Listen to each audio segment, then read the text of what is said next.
এবারের miss universe Buenos এইরেসের মুকুট জিতে নিলেন আর্জেন্টিনার ৬০ বছর বয়সী আইনজীবী ও সাংবাদিক আলেজান্ড্রা মারিসা রদ্রিগেজ। ১৮ থেকে ৭৩ বছর বয়সী ৩৪ প্রতিযোগীকে পেছনে ফেলে এই মুকুট নিজের করে ইতিহাস গড়লেন তিনি। সম্প্রতি আর্জেন্টিনার বুয়েন্স এইরেস প্রদেশে অনুষ্ঠিত হয়ে যাওয়া মিস ইউনিভার্স প্রতিযোগিতায় সেরা সুন্দরীর মুকুট জয় করে নিলেন মারিসা। তিনি বিশ্বের প্রথম নারী যিনি ৬০ বছর বয়সে কোনো সুন্দরী প্রতিযোগিতায় বিজয়ী হলেন।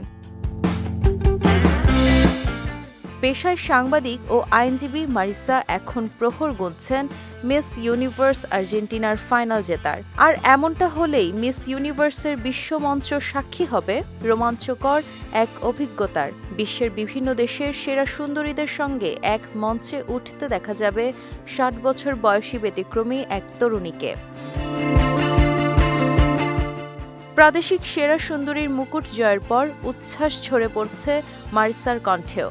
আন্তর্জাতিক সংবাদ সংস্থা এপিকে দেয়া এক সাক্ষাৎকারে মারিসা বলেন, সৌন্দর্য প্রতিযোগিতায় নতুন এই দৃষ্টান্ত স্থাপন করতে পেরে বেশ রোমাঞ্চিত।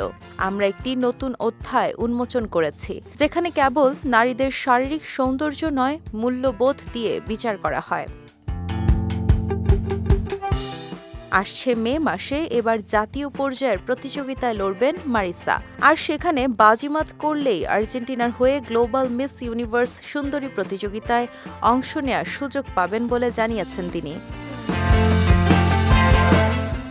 জানা গেছে, চলতি বছরের সেপ্টেম্বরে গ্লোবাল মিস ইউনিভার্স প্রতিযোগিতার আসর বসবে মেক্সিকোতে। সম্প্রতি আগের প্রথা থেকে বেরিয়ে এসেছে বিশ্ব সুন্দরীদের এই প্রতিযোগিতা। এখন সেখানে বিবাহিত, মায়েরা, ডিভোর্সি ও স্থূলকায় নারীরাও অংশ নিতে পারছেন। একমাত্র ওয়ালটন এসি দিচ্ছে ১ বছরের রিপ্লেসমেন্ট গ্যারান্টি এবং কম্প্রেসরের ১০ বছরের গ্যারান্টি। ২০২৩ সালে গ্লোবাল মিস ইউনিভার্স প্রতিযোগিতা থেকে বয়সের বাধ্যবাধকতাও তুলে দেওয়া হয়। ১৮ থেকে সব বয়সী নারীরাই এখন অংশ নিতে পারছেন এই সুন্দরী প্রতিযোগিতায়।